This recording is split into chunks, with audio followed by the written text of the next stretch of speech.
I wanted to dedicate a portion of this episode on Aaliyah's debut album, Age Ain't Nothing But a Number, because it actually turns 20 years old. 20 on Saturday. Jeff, you were at Jive. How were you around when she was actually signed to Jive? How was that signing? How was it? Who founded her? Well, it was an interesting process because Jive. Well, let me just kind of backtrack a little bit. At that time, Jive was a privately owned company. I mean, we were distributed through major distribution, but it was owned by one guy. And his name was Clive Calder, and he was very involved with the whole A&R process and everything. So forward, we had signed R. Kelly, and R. Kelly, I think, had done 2 albums at that point, the first one and then 12 Play. So he was becoming hugely successful. R. Kelly was managed by a man named Barry Hankerson. Mm-hmm. Barry Hankerson's old-time music vet. And Leah is Barry's niece. Mm-hmm. So she was from Detroit, and Barry used to always talk about his niece and stuff. And he had brought her to Jive when she probably was like 11 or 12, and Jive almost signed her, but not quite. Clive was like, she's almost there, but she needs a little more development. You know, of course, she was really, really young. Yeah. So he was like, Barry, like, I'm with you. Like, I get it, but just go back and develop her more. And so he did. And then I guess she signed when she was like 14. Yeah. And the immediate plan was to put her and Robert together and in the course of a summer and them to make an album. And that's what happened. So was this album recorded just within that summer? Yep. That summer? One summer. Like, she got off of school in, May, whatever, or June 1st, whatever it was. Yeah. And immediately went to Chicago, which is very close to Detroit, and basically stayed in Chicago the whole summer.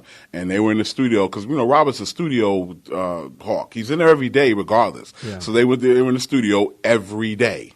Yeah. And they would also kind of talk a lot and hang out and go to the movies, and he'd go play ball. And Roberts was so genius because in the course of that, he was constantly talking to her like, oh, so what kind of boys you like? And, oh, what kind of sneakers you like? And it was just kind of like a conversation, and he was filing. Yeah. So then when he started to write the records, he was like reflecting what a 15-year-old girl at that time would be about. Yeah. Right. So what sessions were you a part of? Actually, it wasn't part of any of the sessions. And the funny thing is, nobody at Jive really was. Right. There was one guy, there's a guy who signed Robert, a guy named Wayne Williams. He went to a few sessions because he would always go. He lives in New York now, but at that time he was still living in Chicago. Mm-hmm. So he would kind of go by the studio and stuff to hang out. But basically, Robert and Aaliyah made the record. Right. So it's pretty much just them two. It was just them two. Yeah, it was just them two with Robert's, musicians or whatever. Like, it wasn't like an A&R person. It was like Robert was an A&R person. Yeah. He made the record, and then they delivered it. Yeah. And it was like, oh, shit, it's great. But it wasn't like, go back and da-da-da-da. It was really like they really left Robert and Aaliyah to their own devices with Robert's crew to kind of, formulate the record. So they didn't give anyone like a sneak peek before? Not really. Not really. That's crazy. I mean, if I remember correctly, because it's been such a long time ago, they might have floated the single, AJ, Back and Forth, excuse me. Yeah. They might have floated that to us early. Mm-hmm. But basically, the meat of the record, they didn't let most of us hear until it was done. We would have A&R meetings, and then we would play music in those meetings, and that's where most of us heard the records were in the A&R meeting. It was like, oh man, this is really coming together. But no, it wasn't like, oh, here's one. What do you think? It was a very different process than kind of what happens now. Yeah, very different. So it was a self-contained record when it was handed in. Like, you didn't ask them to go back for anything. No. Wow. No. Robert. I mean, at that time, you have to also remember Robert was probably in his 20s. Yeah. So he was very, very connected to the kind of youth culture and stuff too. Totally. So he and Clive and all of us, trusted him explicitly that he is like a genius. Like, I tell people that all the time. Like, he's the most talented artist I've ever seen. Ever. Because he's a one-stop shop. He can do anything. Yeah. I've seen this dude sit at the piano playing Nat King Cole songs. Mm-hmm. Like, he can do anything. So with that level of talent, and then he's like a real street guy. He came into projects, so he just kind of blends all that together. So we knew that he would make a great record. So it wasn't, like you said, it was like a one-stop shop. Yeah. So because obviously, I mean, the album was named both after the song "Age Ain't Nothing But a Number," but it's named because she was ahead of her time. So, at what point did you choose to kind of use her age, her relative youth, as kind of the marketing tool for this project? You saw it in the first video, yeah. The back and forth video. With it was just a very young video. Them dancing, they're kind of out at the playground or whatever. Like it was never a plan to kind of, sometimes you get an artist that's very young and they kind of like mask it a little bit or try to hide the fact that they're really young. Mm-hmm. That was never a plan. It was always a plan to play up the fact that she was this very young girl and very like young, vibrant, kind of creative girl. So yeah, it was never a plan to kind of like hide the fact that she was 15 years old. We wanted girls of that age around the country for her to be like their representative and their hero, Absolutely. Right. The brilliance of that phrase, too, is that on the song, it's based off a Bobby Caldwell sample. So it's like something that's, got lots of nods to the old school, but still felt very current to the times, And she's got like the Marvin Gaye cover with At Your Best. That's what was so great for its time, is that it fused all these old school references, but, was still relevant to the kids. Yeah, but then At Your Best thing was a trip, too, because they had the original, and then he flipped it with the remix, with the drums and all that, and made it real funky. So he was like so in a zone at that point. He was just in a zone. Like anything he did was just incredible, And she was like his muse. She literally was his muse. She brought a lot to the table too. She wasn't writing or anything, but she actually had a lot of ideas. Well, sounds like he made your job easy. But what were you able to contribute? Well, honestly, the one thing I did, I always tell the story because it was kind of funny because me and Barry Hankerson had a great relationship, and so they wanted me to sequence the record, the album, when it came in and was done, right? So I took time. That was one of the things I was always pretty good at, kind of making an album flow. It took time, lock my office doors, and I'm going through the records. No, that don't fit. It took a couple hours of trying stuff out or whatever. And so I got what I thought was really good. And then Hankerson came to town because he didn't live in New York. He lived in L.A. He still does, actually. He came to town, and I was all nervous, all right, he's coming to my office, and all right, Barry, I got the sequence, man. Here you go. What do you think? And I'm thinking, I got the tape set up. At that time it was DAT tapes and everything. So I got the tape set up to kind of play the sequence, and he just kind of looked at the paper, and he was like, "You like this shit?" And I was like, "Yeah, I think it sounds good." He was like, well, "Fuck it, that's a sequence then." And I was like, "Oh, okay, cool." And that was the sequence for the album. There was no problems. And I kept waiting for things. I kept waiting for Robert to call me or Aaliyah's people to call me and say nobody ever called. And that became the sequence of the album. Wow. So it's very kind of, it was just all feeling. It was just it was just all feeling all around that record. It was just kind of people just working organically. And the way it felt, if it felt good, you just went with it. So as you were listening to it for the first time, or the entire album for the first time, what were some things that kind of stood out to you, whether it be the first time you ever heard an artist say or... Well, you know what? It was interesting. It's interesting about that album because he found a way to... because her vocal isn't a powerhouse vocal. It's not like Monica or somebody a real big kind of churchy kind of vocal. It's a very light, very pretty vocal. So he found a way to marry that light, pretty vocal with a lot of hard edge stuff. Yeah, and I was always kind of. I was going to say concerned, but that's completely the wrong word. But I was curious to see how he was going to do that. Because she didn't, like I said, she didn't have the a Patti LaBelle voice or something like that, which is, people kind of expect from a black female artist. But he found a way to balance it, and then obviously with all the subject matter, At Your Best, Ain't You But a Number, back and forth. He found a way to really kind of speak to young girls, and it's always interesting, over time, you work at a label, and you work at a label for a long time like I did. And, obviously the label puts out a lot of records. Some you worked on, some you didn't, whatever, but you were around for stuff, so you see stuff. And then you never really know, the impact that records have. You don't really, even if they sell, you don't really know the impact. So then later, as she left Jive, and then later on she went to Atlantic and became a big artist or whatever. But then people always harken back. Obviously, the Timberland and the Missy stuff is, Hall of Fame level, right? Right. So, Absolutely. but people still would always harken back to the first album, and it was always like, damn, like this album had like way more impact on, and what I mean by that is like when we would do showcases and stuff, and like, you know, girls would come in, or like it'd be a girl group, and we'd say like, you know, what do you listen to? What do you like? And so many times people would bring her up. Yeah. And the thing is, it wasn't fake because a lot of people didn't realize their first album was on Jive. Yep. You know, so it wasn't like they researched it and was like, oh, we're going to say Jive because we're at Jive. Right. People didn't really, they would say stuff and like, oh yeah, that was our album. They'd be go, really? I didn't know. So it was just showed the impact that the album had and that she had on people was just way deeper than I realized. It was just, you know, she was a trendsetter. Totally. Way more than I kind of thought. Oh my God! Talk about trendsetter. Yeah, like I mean, way more than I thought, Yeah. you know? Brandy and Monica always bring her up in terms of paving the way because she was out a full year before they Exactly. really She hit was the scene. first one, and then Yeah. those two came. Then I think Brandy was second, and Monica was third. Yep. Yeah, but again, it was just a bug out to see how deep those roots on that record reached people. You don't really know. You know. Right. I know that. Have you spoken to Barry in regards to the unreleased music that he wants to put out of Aaliyah's? I haven't actually. I haven't spoken to Barry in a minute. We kind of lost touch. I know via another person I work with, Faith Newman, who signed Nas, and then she worked at Jive for a long time. She's now doing publishing, and I think that she did a deal with Barry, and so that unreleased stuff is kind of like her publishing company is kind of involved with putting that album together. So I've kind of spoken to her, but I haven't actually spoken to Barry. Right.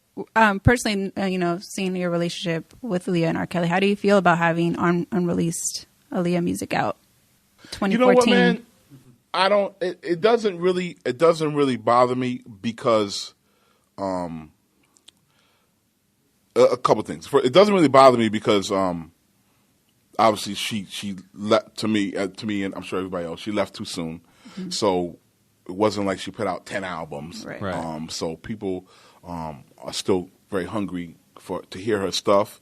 And I know with Barry and Jomo, who's Barry's son, involved with the project, it's going to be done well. You know, and Timberland and Missy, I'm sure, will chime in and stuff. So it's going to be done well. So I don't have a problem with it because I know the gatekeepers are going to do a great job.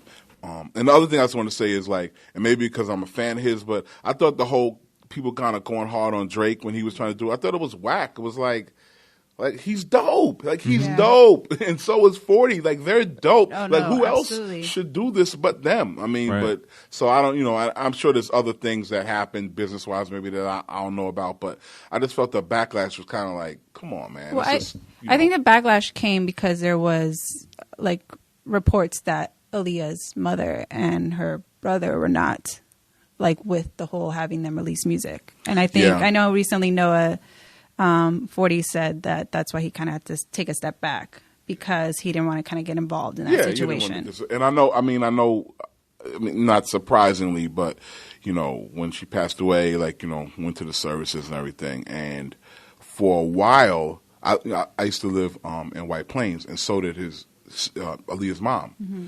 So I would like kind of see her, randomly, sometimes like on the street and stuff, and like Aaliyah's death was just like such a brutal thing to her. Like not, obviously not surprising, but it was just it hurt her so deeply that I could see her having issues just because it's kind of like digging up old wounds as well. Like it's just a hard thing I think for her to deal with.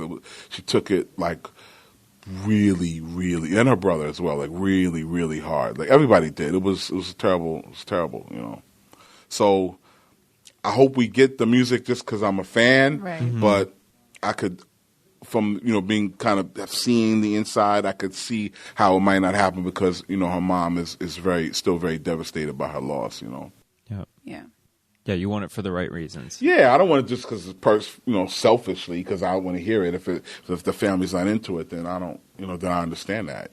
So it's not me that has to deal with that pain every day. Right.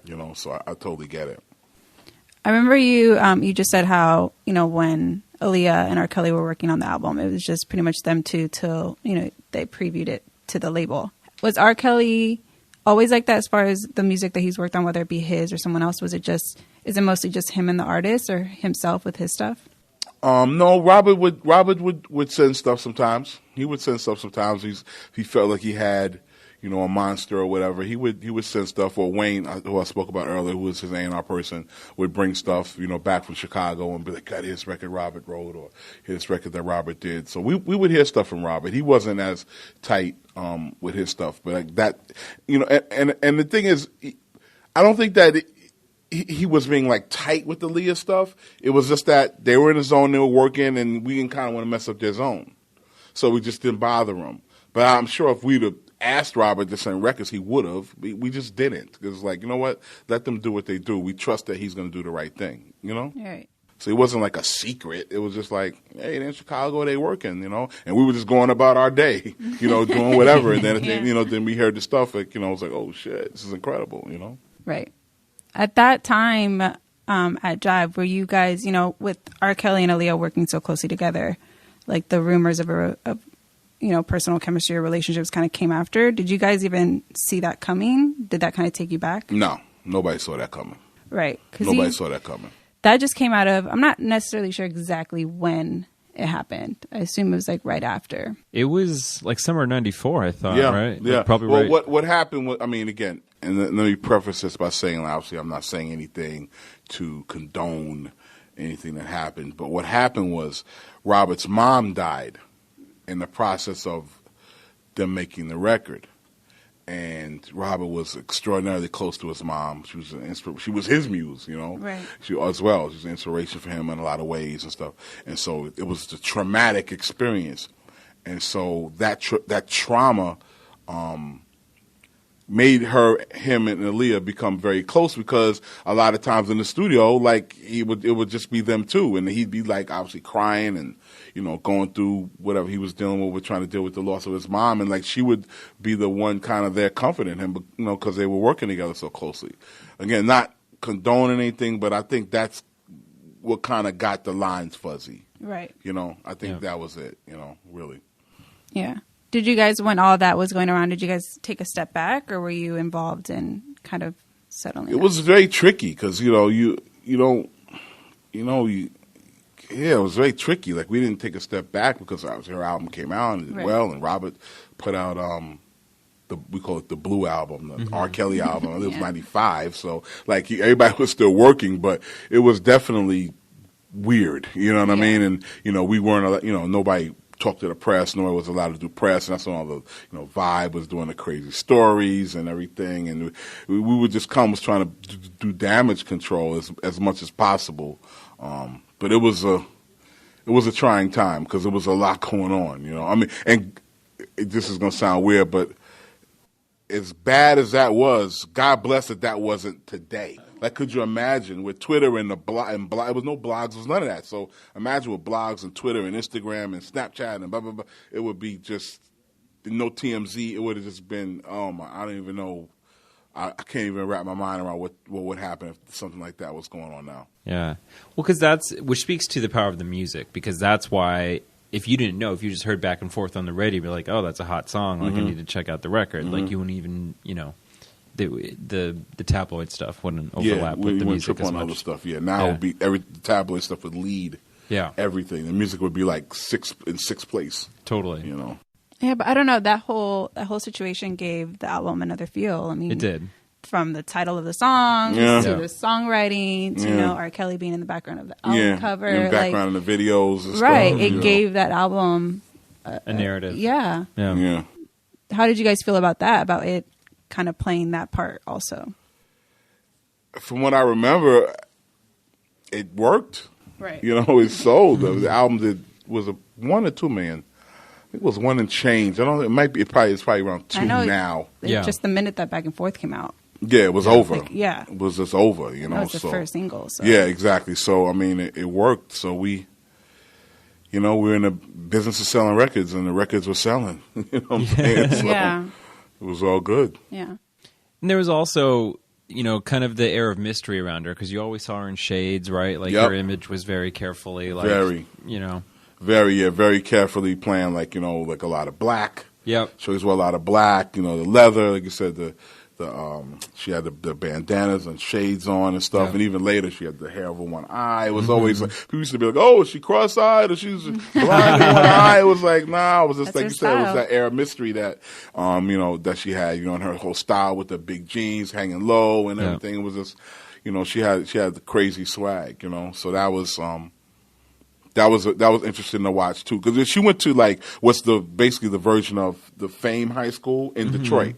Oh, right. Yeah, so she was a very creative girl. She knew what she was doing. Yeah. Right. She had to craft an image. Yeah, she knew what she was doing. It wasn't just willy nilly. So Yeah. did she come with that style, or did she kind of or did she evolve to that style while recording? No, well, she always dressed kind of tomboy-y. Right. If that's a word. I don't know if that's a real Yeah. word. But tomboy-y, and then that boyishness, again, probably not a word, evolved into what she ended up wearing and looking like, Which is why, like, later on, like, when she started doing the movies and started wearing, like, dresses and gowns, it was like, oh, shit. Like, because we're so used to her wearing the big jeans and, like I said, shades and da-da-da. But again, all her style was her. It was no stylist.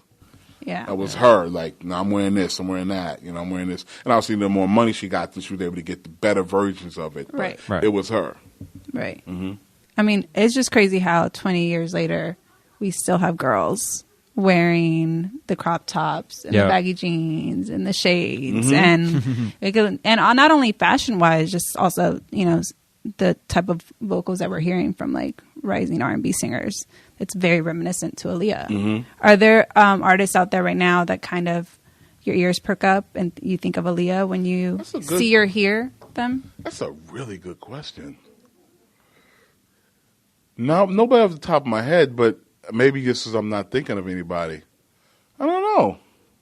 What about you? Well, it's funny because and I'm sure you do as well, Erica, I hear from labels like, we think this could be the next Aaliyah. Like, we haven't had one of those in a minute. Like, you'll definitely hear that. Like, RCA definitely feels that about Tinashe, for example. The Tinashe girl, yeah. There's another singer, Jessie Ware, who openly like shouts out Aaliyah, and she did a cover of "What You Would Do for Love," and at the end of it, made a melodic reference. Like, she did the "I don't want to be bold," like she does that. Really? Yeah. So, is she from England, Jessie Ware? She is. Yeah. Yeah, I've heard of her. Mm-hmm. So no, there's like people who are basically positioning themselves as the next Aaliyah. There's labels who want to essentially make that happen. Yeah. Yeah, there's nobody off the top of my head, but I mean, God bless. If somebody's out there is the next one, let's hear it. Let's go for it. Yeah, I mean, I don't know if it's. I mean, I know that there's many that are very influenced by them. I know that Rochelle Jordan is. She did a cover "One in a Million," and she's like a new R&B singer. She's from Canada. I believe so. I believe so. And then there's also a group named Unbutton, which also did a "One in a Million" cover. And there's clearly countless of covers, but you could tell there, and also Drake and Kendrick Lamar and A$AP Ferg. Drake is blatant, for his love of her. He has a tattoo of her. Yeah, exactly. So exactly, that love is out there. But yeah, I think it's crazy how 20 years we still have, the influence is very, very apparent. Mm-hmm. Mm-hmm. Yeah.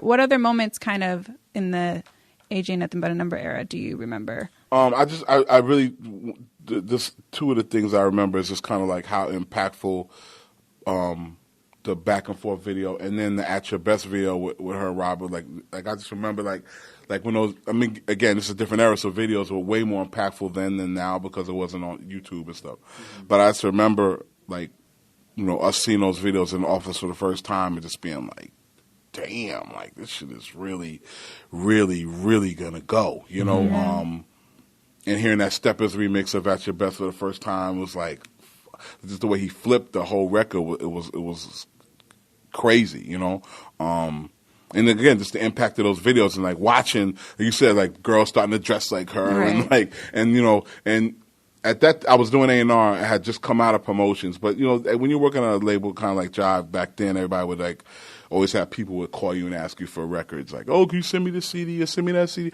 So that was always, a gauge of what was really working. Mm-hmm. And I misremember, people just, constantly, yo, send me the Aaliyah album. Send me the Aaliyah tape. send me the Aaliyah album, send me the Aaliyah, yo, send me two. Oh, my little cousin wants. I just remember like it just like the swirl around it, and like everybody just wanting it, and like it gets at the questions. Yo, how come she never shows her eyes, and like what's she really like, and is she really 15? And like all the people just kind of like wanting to know more and more about this girl was crazy, you know. And then she was just like a really nice, sweet girl. I mean, again, she was very young back then, but she was a nice girl, man. Just like a nice, sweet girl. Like she'd come up sometime. We do like brunches or lunches and stuff, and with the staff, and she was just like, her and her mom would come, and they would just kind of sit there and very, very polite, very poised, you know, and just a nice girl. Like, you know, just a really, like, no attitude, no, you know, no stinkiness or, you know, no bitchiness. She was just a really sweet person, like, for real, you know? Yeah. And I know, Hamp, we talked about it a little earlier about just kind of the mystery around Aaliyah, and I think it's funny that you say that she's always kind of had that mystery around her, because that definitely followed her throughout her entire career. That's also like what was appealing about her. You always wanted to know more about Aaliyah just by even looking at her. Yeah. I wanted, I don't know, Hamp, if you wanted to.